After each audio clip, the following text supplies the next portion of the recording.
It was a golden summer afternoon when the meadow shone like a sea of emerald and gold. The sun poured its warmth upon the earth, and the fields hummed with the music of bees, the chatter of birds, and the rustle of the wind in tall grasses. Among this beauty lived a grasshopper, carefree and spirited. He leapt from stalk to stalk, strumming a little fiddle crafted from twigs and silk. His melody floated across the meadow, light as air and free as his heart. "Ah, what a perfect day to sing," he cried. "The world is full of joy. Why should anyone waste it with work?" And so each day was the same for him. From dawn till dusk, he played and sang, danced and laughed. He reveled in the glory of the present moment, never troubling himself with the thought of what lay ahead. The grass was tall, the seeds plentiful, and the sun seemed eternal. He thought life would always be this way. As butterflies twirled around him and the sky stretched endlessly blue, the grasshopper called to anyone who would listen. "Come, sing with me. There is no need for worry. Life is too short for toil." Not far from where he sang, another world moved in sharp contrast. A line of ants marched steadily across the meadow, each carrying a seed, a crumb, or a piece of leaf larger than itself. Their bodies glistened under the sun, their movements tireless, their purpose unwavering. They toiled as one body, one mind, building a store of food deep underground. "Faster now," called their leader, urging them on. "Winter comes sooner than we think. Every grain counts. Work today means survival tomorrow." The grasshopper watched with amusement as they labored beneath the hot sun. He leaned lazily against a smooth stone, smiling at the sight of the little creatures struggling under heavy loads. "Why do you work so hard, little friends?" he asked, playing a mocking tune on his fiddle. "The sun is warm, the fields are full. Dance with me! Sing a song! There is food everywhere!" One of the ants paused, panting but determined. "We cannot," she said. "Summer will not last forever. When the snow falls and the ground is bare, what will you eat if you have not prepared?" The grasshopper chuckled, waving his bow dismissively. "Snow, cold? That is months away. Today is bright. Today is enough."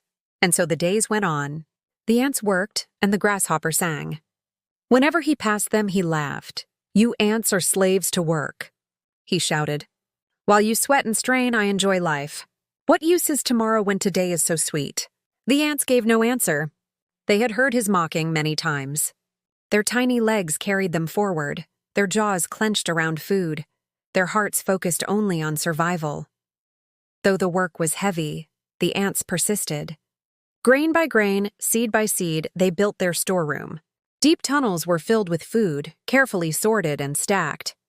They sang no songs, but there was a quiet rhythm in their labor, a harmony more lasting than any fiddle tune. The grasshopper never joined them. He danced under the sun, rolling in clover, humming to himself. He did not notice the days growing shorter, or the nights becoming cooler.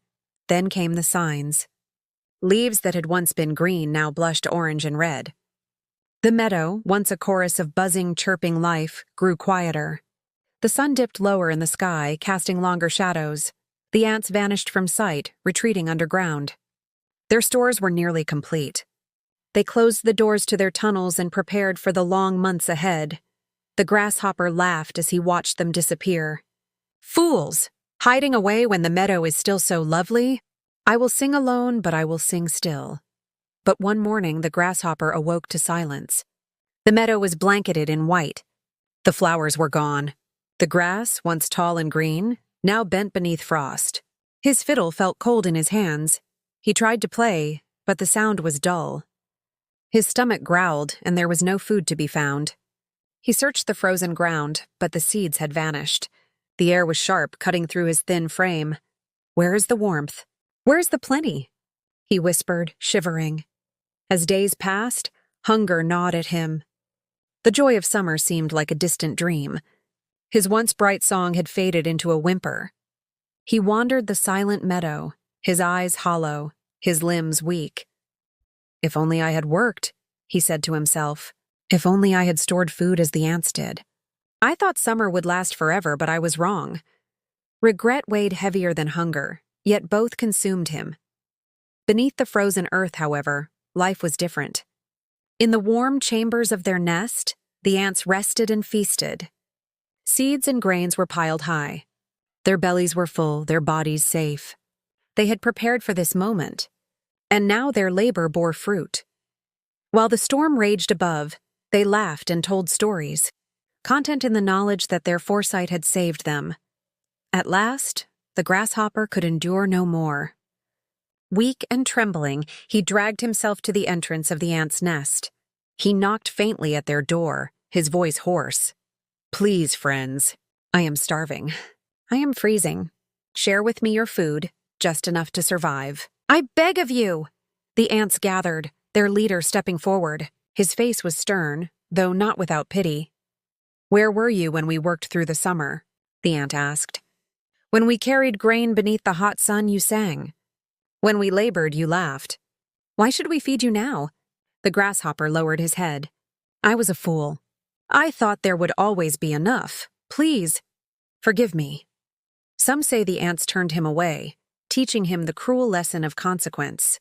Others say they gave him a crumb, sparing his life but not his shame. Whichever tale you believe, the truth remains. The grasshopper's music could not fill his belly, and his carefree days could not keep him warm. The meadow had taught its lesson with cold honesty. Work while the sun shines, for winter always comes. And so the story of the ant and the grasshopper passed from meadow to meadow, whispered to every child and every creature who dared to waste the gift of time. For in its simple truth lies wisdom eternal. Hard work today brings safety tomorrow. Laziness today brings hunger tomorrow.